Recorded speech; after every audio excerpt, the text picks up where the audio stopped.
किसी की नजर मुझ पर पड़े ना पड़े, प्रभु की नजर का हुआ है असर। ओम शांति। 17 सितंबर 2024। बाबा के महावाक्य। मीठे बच्चे, यह राज सभी को सुनाओ कि आबू सबसे बड़ा तीर्थ है। स्वयं भगवान ने यहाँ से सबकी सद्गति की है। प्रश्न, कौन सी एक बात मनुष्य अगर समझ जाए तो यहाँ भीड़ लग जाएगी? उत्तर, मुख्य बात समझ ले कि बाप ने जो राजयोग सिखाया था वह अभी फिर से सिखा रहे हैं। वह सर्वव्यापी नहीं है। बाप इस समय आबू में आकर विश्व में शांति स्थापन कर रहे हैं। उसका जड़ यादगार दिलवाड़ा मंदिर भी है। आदि देव यहाँ चैतन्य में बैठे हैं। यह चैतन्य दिलवाड़ा मंदिर है। यह बात समझ लें तो आबू की महिमा हो जाए और यहाँ भीड़ लग जाए। आबू का नाम बाला हो गया तो यहाँ बहुत आएंगे। ओम शांति। बच्चों को योग सिखाया और सब जगह सब आपे ही सीखते हैं। सिखलाने वाला बाप नहीं होता, एक दो को आपे ही सिखलाते हैं। यहाँ तो बाप बैठ सिखलाते हैं बच्चों को। रात दिन का फर्क है। वहाँ तो बहुत मित्र संबंधी आदि याद आते रहते हैं। इतना याद नहीं कर सकते हैं, इसलिए देही अभिमानी बहुत मुश्किल बनते हैं। यहाँ तो देही अभिमानी तुमको बहुत जल्दी बनना चाहिए, परंतु बहुत हैं जिनको कुछ भी पता नहीं है। शिव बाबा हमारी सर्विस कर रहे हैं। हमको कहते हैं अपने को आत्मा समझ बाप को याद करो। जो बाप इसमें विराजमान है, यहाँ विराजमान है, उनको याद करना पड़ता है। बहुत बच्चे हैं जिनको यह निश्चय ही नहीं है कि शिव बाबा ब्रह्मा तन द्वारा हमको सिखला रहे हैं। जैसे और लोग कहते हैं हम कैसे निश्चय करें, ऐसे यहाँ भी हैं। अगर पूरा निश्चय होता तो बहुत प्यार से बाप को याद करते करते अपने में बल भरते, बहुत सर्विस करते, क्योंकि सारे विश्व को पावन बनाना है ना। योग में भी कमी है तो ज्ञान में भी कमी है। सुनते तो हैं परंतु धारणा नहीं होती है। धारणा अगर हो तो फिर औरों को भी धारणा करावें। बाबा ने समझाया था, वे लोग कॉन्फ्रेंस आदि करते रहते हैं, विश्व में शांति चाहते हैं, परंतु विश्व में शांति कब थी, किस प्रकार हुई थी, वह कुछ भी नहीं जानते। किस प्रकार की शांति थी वही चाहिए ना। यह तो तुम बच्चे ही जानते हो। विश्व में सुख शांति की स्थापना अब हो रही है। बाप आया हुआ है। कैसे यह दिलवाड़ा मंदिर है, आदि देव भी है और ऊपर में विश्व में शांति का नजारा भी है। कहाँ भी कॉन्फ्रेंस आदि में तुमको बुलाते हैं तो तुम पूछो विश्व में शांति किस प्रकार की चाहिए। इन लक्ष्मी नारायण के राज्य में विश्व में शांति थी। वह तो दिलवाड़ा मंदिर में पूरा यादगार है। विश्व में शांति का सैंपल तो चाहिए ना। लक्ष्मी नारायण के चित्र से भी समझते नहीं हैं, पत्थर बुद्धि है ना। तो उन्हों को बताना चाहिए कि हम बता सकते हैं विश्व में शांति का सैंपल। एक तो यह लक्ष्मी नारायण है और फिर इन्हों की राजधानी भी देखना चाहते हो तो वह भी दिलवाड़ा मंदिर में चलकर देखो। मॉडल ही दिखाया जाएगा ना। वह चलकर आबू में देखो। मंदिर बनाने वाले खुद नहीं जानते हैं, जिन्होंने ही बैठ यह यादगार बनाया है, जिसका दिलवाड़ा मंदिर नाम रख दिया है। आदि देव को भी बिठाया है, ऊपर में स्वर्ग भी दिखाया है। जैसे वह जड़ है वैसे तुम हो चैतन्य। इनको चैतन्य दिलवाड़ा नाम रख सकते हैं, परंतु पता नहीं कितनी भीड़ हो जाए, मनुष्य ही मूंझ जाए यह फिर क्या है। समझाने में बड़ी मेहनत लगती है, बहुत बच्चे भी नहीं समझते हैं। भल दर पर पास में बैठे हैं, समझते कुछ भी नहीं। प्रदर्शनी में अनेक प्रकार के मनुष्य जाते हैं, ढेर मठ पंथ हैं, वैष्णव धर्म वाले भी हैं। वैष्णव धर्म का अर्थ ही नहीं समझते हैं। श्री कृष्ण की बादशाही कहाँ है जानते ही नहीं। श्री कृष्ण की राजाई को भी स्वर्ग वैकुंठ कहा जाता है। बाबा ने कहा था, जहाँ बुलावा हो वहां जाकर तुम समझाओ। विश्व में शांति कब थी? यह आबू सबसे ऊंच तीर्थ है, क्योंकि यहाँ बाप विश्व की सदगति कर रहे हैं। आबू पहाड़ी पर उनका सैंपल देखना हो तो चलकर दिलवाड़ा मंदिर देखो। विश्व में शांति कैसे स्थापन की थी, उनका सैंपल है। सुनकर बहुत खुश होंगे, जैनी लोग भी खुश होंगे। तुम कहेंगे यह प्रजापिता ब्रह्मा हमारा बाप है, आदि देव। तुम समझाते हो फिर भी समझते नहीं हैं। कहते हैं ब्रह्मा कुमारियां पता नहीं क्या कहती हैं। तो अब तुम बच्चों को आबू की बहुत ऊंची महिमा करके समझाना चाहिए। आबू है बड़े ते बड़ा तीर्थ। बॉम्बे में भी समझा सकते हो।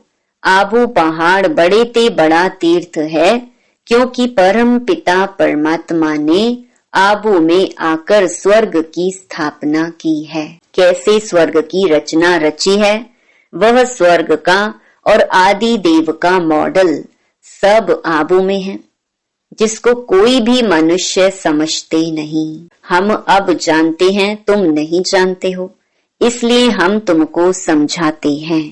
पहले तो तुम पूछो कि विश्व में शांति किस प्रकार चाहते हो, कभी देखा है?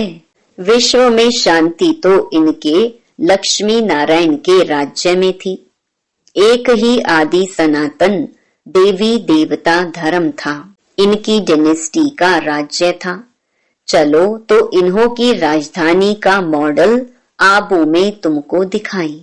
यह तो है ही पुरानी पतित दुनिया, नई दुनिया तो नहीं कहेंगे ना। नई दुनिया का मॉडल तो यहाँ है। नई दुनिया अब स्थापन हो रही है। तुम जानते हो तब बतलाते हो। सभी नहीं जानते हैं, ना बतलाते हैं, ना समझ में ही आता है। बात है बहुत सहज। ऊपर में स्वर्ग की राजधानी खड़ी है, नीचे आदि देव बैठा है, जिसको एडम भी कहते हैं। वह है ग्रेट ग्रेट ग्रैंड फादर। ऐसी तुम महिमा सुनाएंगे तो सुनकर खुश होंगे। है भी बरोबर एक्यूरेट। कहो तुम श्री कृष्ण की महिमा करते हो, परंतु तुम जानते तो कुछ नहीं हो। श्री कृष्ण तो वैकुंठ का महाराजा, विश्व का मालिक था। उसका तुम मॉडल देखना चाहते हो तो चलो आबू में, तुमको वैकुंठ का मॉडल दिखाएंगे। कैसे पुरुषोत्तम संगम युग पर राजयोग सीखते हैं, जिससे फिर विश्व के मालिक बने हैं, वह भी मॉडल दिखावे। संगम युग की तपस्या भी दिखाएं। प्रैक्टिकल जो हुआ था उनका यादगार दिखाएं। शिव बाबा जिसने लक्ष्मी नारायण का राज्य स्थापन किया, उनका भी चित्र है। अम्बा का भी मंदिर है। अम्बा को कोई 10-20 भुजाएं नहीं है, भुजाएं तो 2 ही होती हैं। तुम आओ तो तुमको दिखाएं। वैकुंठ भी आबू में दिखाएं। आबू में ही बाप ने आकर सारे विश्व को हेवन बनाया है, सदगति दी है। आबू सबसे बड़ा तीर्थ है। सब धर्म वालों की सदगति करने वाला एक ही बाप है। उनका यादगार चलो तो आपको आबू में दिखाएं। आबू की तो तुम बहुत महिमा कर सकते हो, तुमको सब यादगार दिखाएं। क्रिश्चियन लोग भी जानना चाहते हैं, प्राचीन भारत का राजयोग किसने सिखाया, क्या चीज थी? बोलो, चलो आबू में दिखाएं। वैकुंठ भी पूरा एक्यूरेट बनाया है ऊपर छत में।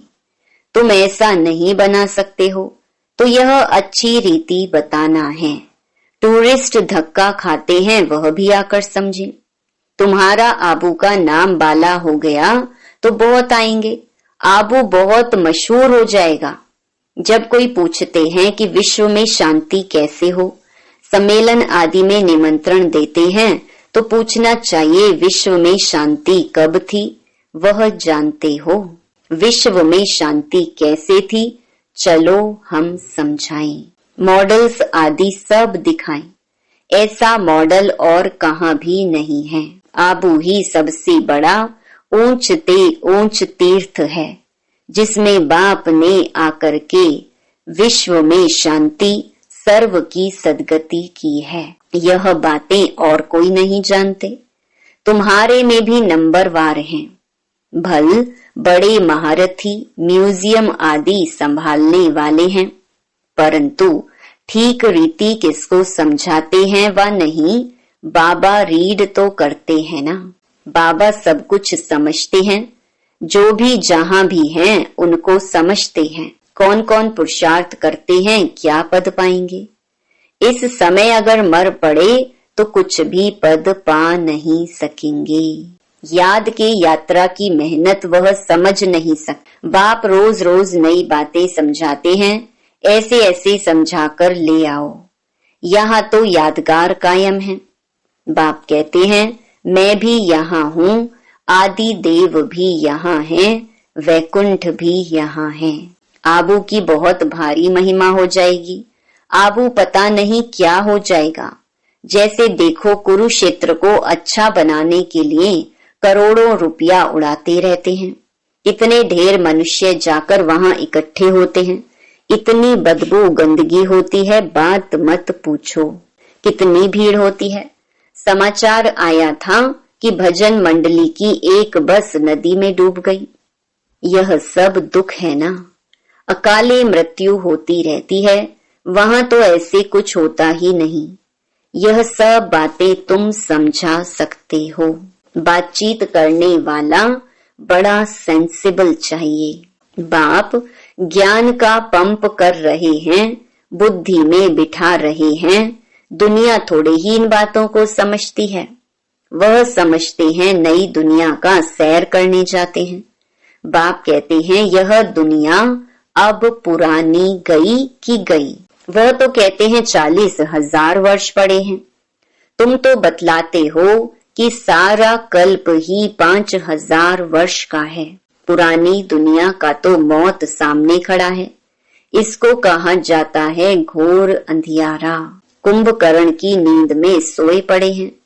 कुंभकर्ण आधा कल्प सोता था, आधा कल्प जागता था। तुम कुंभकर्ण थे। यह खेल बड़ा वंडरफुल है। इन बातों को सब थोड़े ही समझ सकते हैं। कई तो ऐसे ही भावना में आ जाते हैं। सुनते हैं यह सब जा रहे हैं तो चल पड़ते हैं। उनको बताते हैं हम शिव बाबा पास जाते हैं। शिव बाबा स्वर्ग की स्थापना कर रहे हैं। उस बेहद के बाप को याद करने से बेहद का वर्षा मिलता है बस। तो वह भी कह देते शिव बाबा हम आपके बच्चे हैं, आपसे वर्षा जरूर लेंगे, बस बेड़ा पार है। भावना का भाड़ा देखो कितना मिलता है। भक्ति मार्ग में तो है अल्प काल का सुख। यहाँ तुम बच्चे जानते हो बेहद के बाप से बेहद का वर्षा मिलता है। वह तो है भावना का अल्प काल के सुख का भाड़ा। यहाँ तुमको मिला है 21 जन्मों के लिए भावना का भाड़ा। बाकी साक्षात्कार आदि में कुछ है नहीं। कोई कहते हैं साक्षात्कार हो, तब बाबा समझ जाते हैं कुछ भी समझा नहीं है। साक्षात्कार करना है तो जाकर नौधा भक्ति करो, उससे कुछ मिलता नहीं है। करके दूसरे जन्म में कुछ अच्छा बन पड़ेंगे। अच्छा भक्त होगा तो अच्छा जन्म मिलेगा। यह तो बात ही न्यारी है। यह पुरानी दुनिया बदल रही है। बाप है ही दुनिया बदलने वाला। यादगार खड़ा है ना। बहुत पुराना मंदिर है, कुछ टूटता करता है तो फिर मरम्मत कराते रहते हैं, परंतु वह शोभा तो कम हो ही जाती है। यह तो सब विनाशी चीजें हैं। तो बाप समझाते हैं, बच्चे एक तो अपने कल्याण के लिए अपने को आत्मा समझ बाप को याद करो तो विकर्म विनाश हो। पढ़ाई की बात है। बाकी यह जो मथुरा में मधुबन, कुंज, गली आदि बैठ बनाया है वह कुछ भी है नहीं। न कोई गोप गोपियों का खेल है। यह समझाने में बड़ी मेहनत करनी पड़ती है। एक एक पॉइंट अच्छी रीति बैठ समझाओ। कॉन्फ्रेंस आदि में भी चाहिए योग वाला। तलवार में जौहर नहीं होगा, किसको तीर लगेगा नहीं। तब बाप भी कहते हैं, अभी देरी है। अभी मान ले कि परमात्मा सर्वव्यापी नहीं है तो भीड़ लग जाए, परंतु अभी टाइम नहीं है। एक बात मुख्य समझ जाएं कि राजयोग बाप ने सिखाया था, जो इस समय सिखला रहे हैं। इसके बदले नाम उसका डाल दिया है जो कि अभी सांवरा है। कितनी बड़ी भूल है। इससे ही तुम्हारा बेड़ा डूब गया है। अब बाप समझाते हैं, यह पढ़ाई सोर्स ऑफ इनकम है। स्वयं बाप मनुष्य को देवता बनाने के लिए पढ़ाने आते हैं। इसमें पवित्र भी जरूर बनना है, दैवी गुण भी धारण करने हैं। नंबरवार तो होते ही हैं। जो भी सेंटर्स हैं सब नंबरवार हैं। यह सारी राजधानी स्थापन हो रही है। मासी का घर थोड़ी है। बोलो, स्वर्ग कहा जाता है सतयुग को, परंतु वहां का राज्य कैसे चलता है? देवताओं का झुंड देखना हो तो चलो आवो। और कोई ऐसी जगह है नहीं जहां ऐसे छत में राजाई दिखाई हो। भल अजमेर में स्वर्ग का मॉडल है, परंतु वह और बात है। यहाँ तो आदि देव भी है ना। सतयुग किसने और कैसे स्थापन किया, यह तो एक्यूरेट यादगार है। अभी हम चैतन्य दिलवाड़ा नाम लिख नहीं सकते हैं। जब मनुष्य खुद समझ जाएंगे तो आपे ही कहेंगे कि तुम लिखो। अभी नहीं। अभी तो देखो थोड़ी बात में ही क्या कर देते हैं।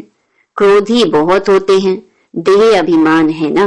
देही अभिमानी तो कोई हो न सके सिवाय तुम बच्चों के। पुरुषार्थ करना है, ऐसे नहीं कि जो नसीब में होगा। पुरुषार्थी ऐसे नहीं कहेंगे, वह तो पुरुषार्थ करते रहेंगे। फिर जब फेल होते हैं तब कहते हैं तकदीर में जो था। अच्छा, मीठे मीठे सिकी लधे बच्चों प्रति माता पिता बाप दादा का याद प्यार और गुड मॉर्निंग। रूहानी बाप की रूहानी बच्चों को नमस्ते। धारणा के लिए मुख्य सार। पहला, देही अभिमानी बनने का पूरा पूरा पुरुषार्थ करना है। ऐसे कभी नहीं सोचना है कि जो नसीब में होगा। सेंसिबल बनना है। दूसरा, ज्ञान सुनकर उसे स्वरूप में लाना है। याद का जौहर धारण कर फिर सेवा करनी है। सबको आबू महान तीर्थ की महिमा सुनानी है। वरदान, एक बाबा शब्द की स्मृति से याद और सेवा में रहने वाले सच्चे योगी, सच्चे सेवाधारी भव। आप बच्चे मुख से व मन से बार बार बाबा शब्द कहते हो। बच्चे हो तो बाबा शब्द याद आना या सोचना ही योग है। और मुख से बार बार कहना कि बाबा ऐसे कहते हैं, बाबा ने ये कहा, यही सेवा है। लेकिन इस बाबा शब्द को कोई दिल से कहने वाले हैं, कोई नॉलेज के दिमाग से। जो दिल से कहते हैं उन्हें दिल में सदा प्रत्यक्ष प्राप्ति, खुशी और शक्ति मिलती है। दिमाग वालों को बोलने समय खुशी होती, सदा काल की नहीं। स्लोगन, परमात्मा रूपी क्षमा पर फिदा होने वाले ही सच्चे परवाने हैं। ओम शांति।